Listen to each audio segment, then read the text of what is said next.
We'd been married several months.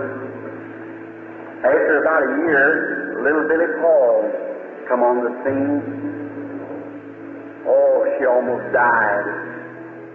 And how I walked up and down the floor when the little fellow was being born, and just as soon as he was born, I heard him cry, and I screamed. I said, "Thank you, Lord. It's a boy, and his name shall be called Billy Paul." Many of you know my son, Billy Paul.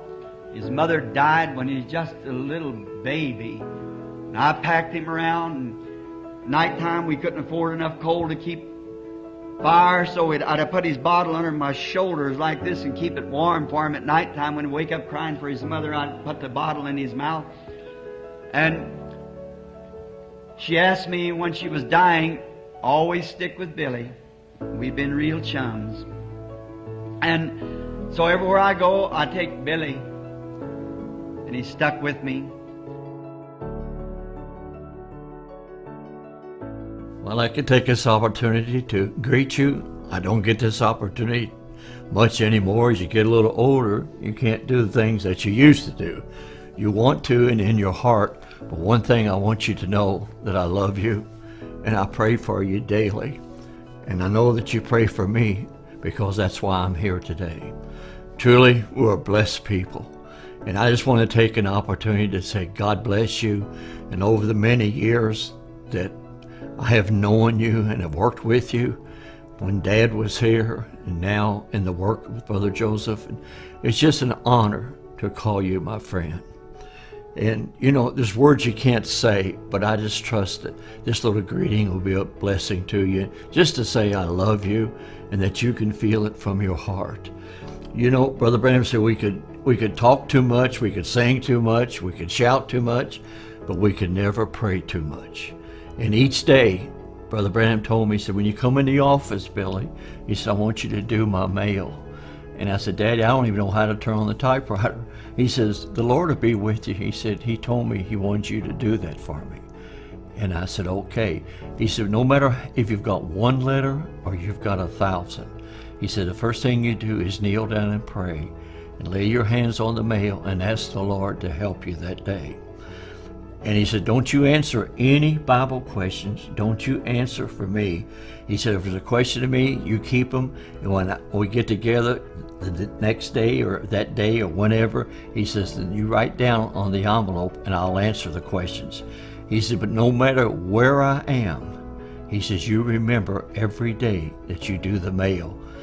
He said, I'll be praying for you. And he says, and God will be there with you. And he says, don't process the mail. He said, just open one letter at a time and just think like you only have one letter to answer. And he says, and then when you're through with that, he says, discard it and then get another one. And that's what I've been doing for the last 60 years. And it's been a great honor. And I know I'm getting older now. I'm not an old man, but I know I'm getting up there. And soon I've got to go and be what we've all been waiting for, and I believe that hour is so close at hand. But I just wanted an opportunity to say I love you, and I thank you for your love to me, your stand for this word. And you know, Brother Billy, I'm just talking to you from my heart. I believe this is a one-man message. It's a perfect message. There's no mistakes. There's many voices, but for me and my house, we only follow one voice, and that's the voice of God to us in this day. It's perfect. It needs no interpretation. It interprets itself. And I was thinking in a couple of days now, I'll be getting my 83rd birthday. And in my heart and in my body, I don't feel that old. I know I look it, and the wife says I act like it. No, I shouldn't say that. If it wasn't for her, I wouldn't even be here today. But it's just the idea of being able to express yourself. This message is everything to me. It's perfect, and may God encourage your heart to stay with it. There's things we don't understand, but remember, if God thought it, Brother Branham spoke it, we believe it, and that settles it. And I was thinking the other day, and I woke up, and when I was just a little boy, I was about 12 years old, and we was over in a little town called Vandalia, Illinois, and Brother Branham was having a tent meeting. And we stayed in a little cheap hotel. And I say that to go with my testimony here. And I know you've probably heard me give this testimony, but maybe just one more time I want to share it with you because it's one of the greatest experiences of my life. And in this room, it didn't even have a bathroom. The bathroom was down the hall, and we just had a wash basin right where the camera is here. And it was just a little wash basin and a little pitcher, and that's where we'd wash our hands and things. When we had to take a shower, take a bath, we'd go down at the end of the hall. And I used to sell, in the meetings, I had a little apron, and I'd go down and I'd sell the little books. There was 3 books Brother Branham had. Jesus Christ the same yesterday, today, and forever. I was not disobedient to the heavenly vision. Divine healing in the campaigns. And I thought I was something. Get out there and sell those books. And Daddy would always, and I'd see the Lord move in the meetings. And as a kid, he'd tell us about these things and how the angel would meet him. And I remember one night in this hotel room, we were sitting there, and my dad's brother was working with us at that time. He was driving a truck, and his name was Donnie. And he was the youngest of the brothers. And he and I and Dad were sleeping in the same room. And I don't remember, I know Dad says on tape that he took a pillow and threw it over and woke me up. All I remember, I woke up was a pillow across my face. And he had this pillow across my face, and he says, "Paul?" I said, "Yes, sir." It was about 2 o'clock in the morning. And he says, "You know the angel that Daddy talks about?" I said, "Yes, sir." And he said he visited me tonight and was telling me some things and about the meetings and how to conduct the meetings and what was going to happen. And I said, "Yes, sir." And he still had the pillow across my face. And he says, and I asked him, "Could I wake you up? And could I wake up my brother Donnie?" And he said, the angel said, "You can wake up Billy." And he says, "Can he see you?" And the angel said, "Yes." He said, excuse me. He says, when Dad takes his pillow from your face, he says, "You know where the wash basin is over there?" And I said, "Yes, sir." He said, "He'll be standing there, and you can see him." And I said, "Okay." Remember, I was just 12 years old.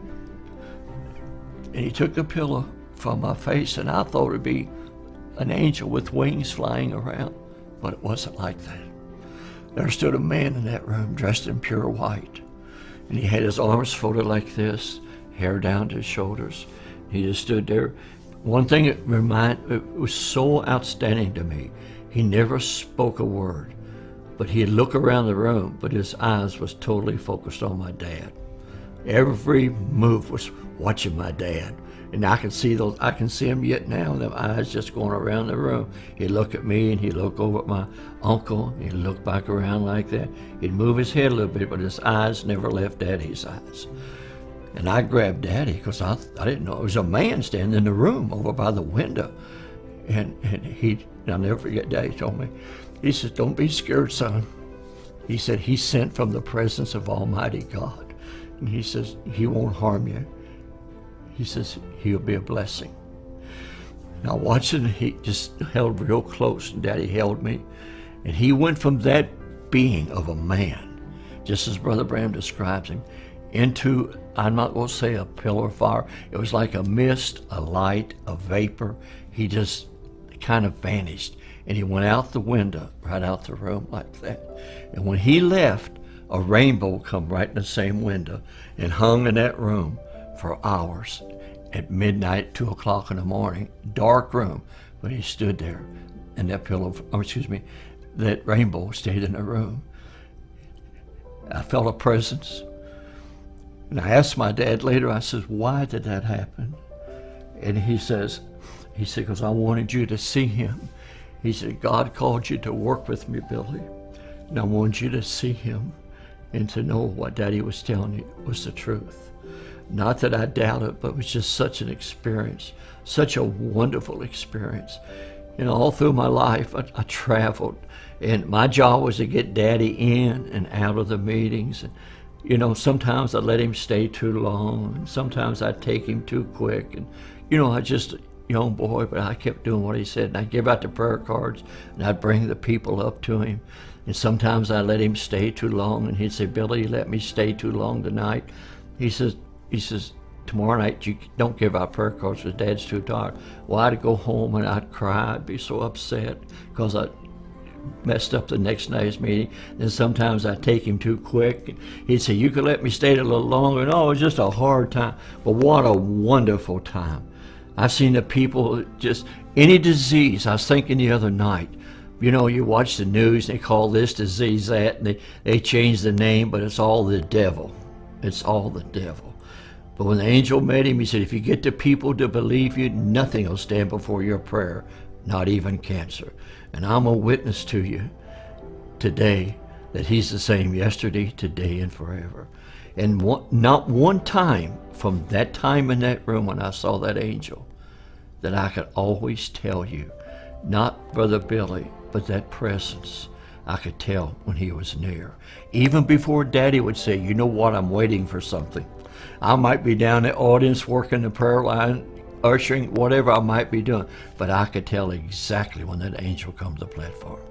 Before Dad sometimes even said, he said, he's here. I knew he was.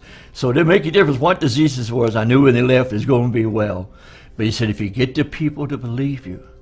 And I was telling someone the other day, I said, I've seen them bring them in well. And they sit there and make fun. And they pack them out dead. I've seen them pack them out paralyzed.